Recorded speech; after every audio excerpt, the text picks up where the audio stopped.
আজকে যিনি ওসি এসেছেন ওনারও এখন হাত খোলা, আগে হাত বাঁধা ছিল,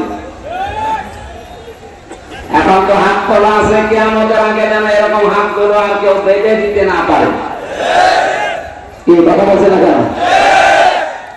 আজকে রাত 12:30টার শরীর দেখেননি, বিবিসি এবং আল জাজিরা থেকে একটা রিপোর্ট এসেছে, আন্তর্জাতিক সংস্থা। ওরা দিয়েছে দেশে 100 জনের 14 জন মানুষ এখনো পর্যন্ত জালেমদের সাপোর্ট করে যাচ্ছে। ভোগুর দেখেছেন আপনি, ভোগুর ভাব দেখেন, পেট তো ভাবছেন না কিছু। 100 জনের 28 জন এখনো পর্যন্ত বিভিন্ন জিনিস মেরে খাওয়ার ধান্দায় আছে। আপনারা খানবেন। 100 জনের 58 জন মানুষ দেশে এখন চাচ্ছে যে ইসলাম দেশে রাষ্ট্রীয় ভাবে কায়েম হোক। এটা তো আমি বানালাম নাকি? আপনি আল জাজিরা নিয়ে আসেন, রাত 12:30টায় রিপোর্ট বের হয়েছিল। আমার কালকে ছিল ফরিদপুর, তার আগের দিন চট্টগ্রাম। এই আসার সময় গাড়িতে দেখতে দেখতে আসছিলাম ইন্টারনেট থেকে, আন্তর্জাতিক খবরগুলো কি আসে দেখি। বাংলাদেশ দিয়ে একটা রিপোর্ট তারা বের করছে, এখন দেশের অবস্থা এই। 58 জন মানুষ চাচ্ছে দেশে ইসলাম কায়েম হোক, ইসলামের হাতে দেশটা যাক। 28 জন মানুষ চাচ্ছে না আমাদের হাতে না। আর 14 জন মানুষ এখনো পর্যন্ত জালেমদের দোষর এবং তাদের সাফাই দিয়ে যাচ্ছে। সাফাই যে গাছে দেখতে পাচ্ছেন না, মাঝে মাঝে video call, audio call open করে দেয়। আপা ঘাবড়াবেন না, আমি ঘাবড়ালে আমরা নরম হয়ে যায়, পরে নরম বানানো হবে। এই জেলার 2 জনকে কিভাবে পিটিয়েছে দেখতে পাচ্ছেন না? আমার কুষ্টিয়ার একজনকে এভাবে পিটানোর পরে তার ছেড়ে দিয়েছে। আমার বাবাকে ওরা কুকুরের মতো পিটিয়েছে। কি সুন্দর স্ট্যাটাস দেখেছে যে আমার বাবাকে ওরা কুকুরের মতো পিটিয়েছে। এখন নিচে বলবেন সুবহানাল্লাহ, আলহামদুলিল্লাহ। জালেমদের প্রতি কার মায়া নেই? আল্লাহর মায়া নেই, রাসূলের মায়া নেই, কারণ এরা সবার শত্রু। জালেমরা তার নিজের শত্রু, জালেমরা তার নিজেদের শত্রু। কিয়ামতে জালেমরা তার আঙ্গুল পর্যন্ত কামড়াতে থাকবে, চিবিয়ে খেয়ে ফেলবে। তারা ফরকানের ভেতরে আছে। এই জন্যে জুলুম যারা করেছেন আপনার দুনিয়া শেষ, আখিরাত তো শেষ আগে। আমরা এই ময়দানে এসেছি দল, মত, জাতি, বর্ণ, ধর্ম নির্বিশেষে দেশটাকে স্বাধীন করার জন্য। যেমন কোন দল ছিল না।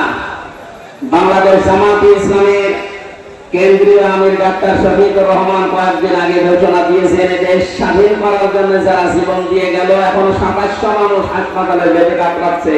এরা কোন দলের মানুষ না, এরা এই দেশের সম্পদ। এরা কি কোন দলের মানুষ? সবগুলো দেশের সম্পদ। এরা জাতির শ্রেষ্ঠ সন্তান। যদি মুক্তিযোদ্ধা বলতে হয় এদেরকে বলা যায়।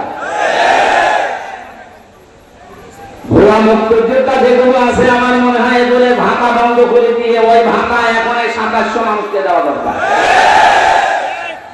না করে তুমি আন্দাজে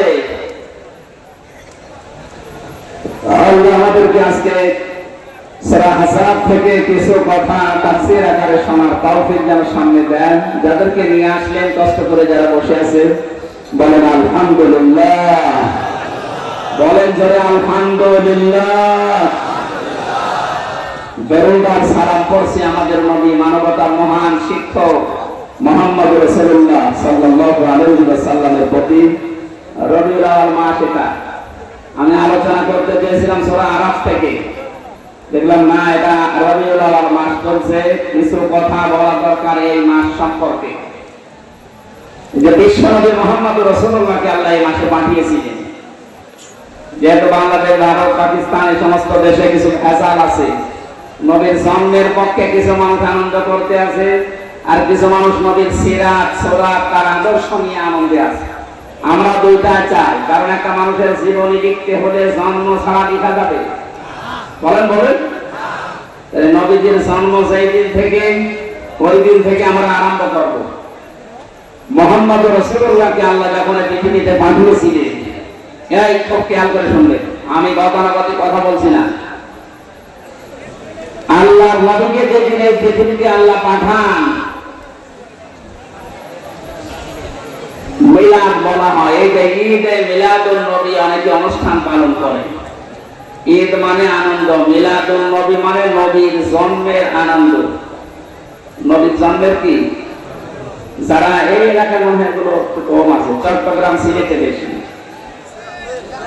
যারা এগুলো করছেন একটা তথ্য বলছে এবার, এই পৃথিবীতে দুইজন মানুষ নবীজির আপন চাচা ছিল, তারা আবু লাহাব আর আবু তালেব। দুইজন আপন চাচা না? এই দুইজন নবীর মিলাদে জন্মে খুশি ছিল, খুব আনন্দ করেছিল তারা। এত খুশি নিজের মাটিকে পর্যন্ত আজাদ করেছিল। আপনি পারবেন এরকম খেসুড়ি আর জিলাপির ভক্ত, আর তারা নিজের বাড়ির কাছের মহিলাকে বলেছে যা করে আমি কেনা আজাদ করে দিলাম। অথচ দুইজন চাচা জাহান্নামী, এটা কোরআন দ্বারা হাদিস দ্বারা প্রমাণিত। কথা বলেন না কেন? আবু লাহাবকে জাহান্নামে গেছে, এর জন্য আবার কোনো প্রমাণ লাগবে নাকি?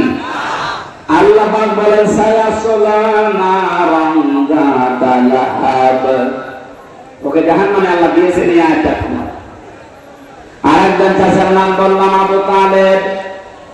এই লোকটা মারা যাওয়ার দিন নবী তার মাথার কাছে গিয়ে বলেছিলেন, ইয়া আম্মি আবু তালেব, লা ইলাহা ইল্লাল্লাহ হাজ্জুল লাকা ইনদাল্লাহি ইয়াওমাল কিয়ামাহ, রাওয়াহুল বুখারী। হে চাচা, জোরে বললে হয়তো মানুষ শুনে আপনাকে খারাপ বলতে পারে, জোরে বলা লাগবে না। তাহলে আমার কানের কাছে মুখটা নিয়ে আস্তে করে বলেন, লা ইলাহা ইল্লাল্লাহ মুহাম্মদ রাসূলুল্লাহ, ঘোষণা দেওয়া লাগবে না, ওটা আমি নিজেই নিয়ে নিলাম। শুধু আল্লাহর একাত্মবাদের ঘোষণা দেন, আমি গ্যারান্টি দিলাম কিয়ামতের দিন ঝগড়া করে আপনাকে আমি আল্লাহর দরবারে জান্নাত দিয়ে দেব। তো পড়ে কালেমাটা পড়ে নাই। আশপাশের যারা নেতা ছিল, আবু সুফিয়ান, আবু লাহাব, ডাক দিয়েছিল, নেতা পড়বা, সারা জীবন বাপ দাদার ধর্ম মানলে, এখন ভাবিসারে নতুন ধর্ম গ্রহণ করে কলঙ্কিত হবা। তোমাকে মানুষ কাপুরুষ বলবে, ভীরু বলবেন, তোমাকে লজ্জা দেবে, তোমার নামে বদনাম বের হবে। আবু তালেব ওইদিন বলেছিলেন, ভাতিজা মুহাম্মদ, তোমাকে আমি ভালোবাসি, কিন্তু তোমার এই কালেমাটা পড়তে পারলাম না, তুমি আমারে মাফ করে দিও। মাফ করার মালিক কি নবীজি? বলেন বলেন।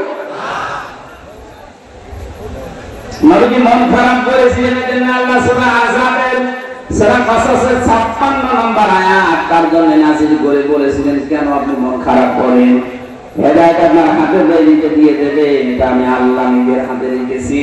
আমি ভালো জানি যে কারে দেওয়া যায়। এই লোকটা তো মন নেই, আপনাকে ভালোবাসে, ঠিক আছে, আপনার জন্মে এই লোকটা এত বেশি খুশি হয়েছিল আমি দেখেছি, কিন্তু আপনার আদর্শকে এই লোকটা খুশি না। এরপরও নবী তার মায়া মহব্বত, তার যে কষ্ট, সারা জীবন তার পেছনে শ্রম দিয়েছে, এই জন্য নবী নিজে তার কবরের পাশে দাঁড়িয়ে দোয়া করেছিলেন, হে আল্লাহ, তুমি আমার চাচা আবু তালেবকে মাফ করে দাও। সঙ্গে সঙ্গে জিবরাইল এসেছেন সূরা তাওবার 113 নম্বর আয়াত নিয়ে। হে নবী, কার জন্য হাত তুলেছেন? হাত নামান।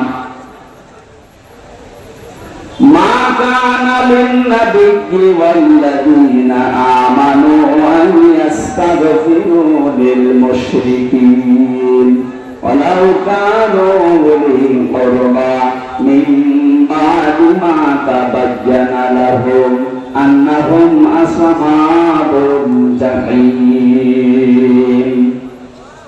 আল্লাহ পাক বলেন, কোন নবীর জন্য, কোন ঈমানদারের জন্য এটা জায়েজ না, শোভনীয় না, উচিত না, এই পৃথিবীতে কোন মুশরিকের জন্য সে আল্লাহর কাছে ক্ষমা চাবে। আল্লাহ বাদে অন্য কেউ আল্লাহর মতো কাজ পারে, এই কথা যারা বলে, বিশ্বাস করে, তারা মুশরিক। এটা আবার দলিল দেওয়া লাগবে? আমি আবার বলছি, এদিকে তাকান, আল্লাহ যেটা পারে এটা অন্য কেউ পারে, এই কথা বিশ্বাস করার নাম শিরক। আর শিরক যে করে সে মুশরিক। এ পর্যন্ত মানেন তো? এক কথা বলেন না কেন? আল্লাহ যেটা পারে এটা অন্য কেউ পারে, এই বিশ্বাস করার নাম শিরক। আর শিরিক যে করে সে মুশরিক। আরো যে বলেন, যে লোকটা নামাজ পড়ানোর জন্য সে গোপালগঞ্জ থেকে এসেছে, এ লোকটার নামে আলেম হতে পারে, আল্লামা লেখা থাকতে পারে, লোকটার কার্যকলাপ এবং যাদেরকে সাপোর্ট করেছে এই লোকটা মুশরিক।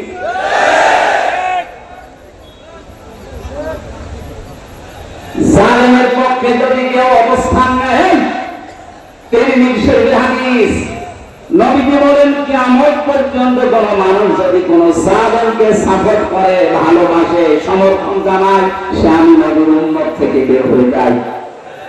তামাম দুনিয়া জানেন মহিলা জানেন, আর বলেন না কেন, তামাম পৃথিবীর ভেতরে যে তালিকা আপনি দেখবেন ইন্টারনেটে 100 জনের তালিকা আছে, তার ভেতরে ওনার নাম আছে।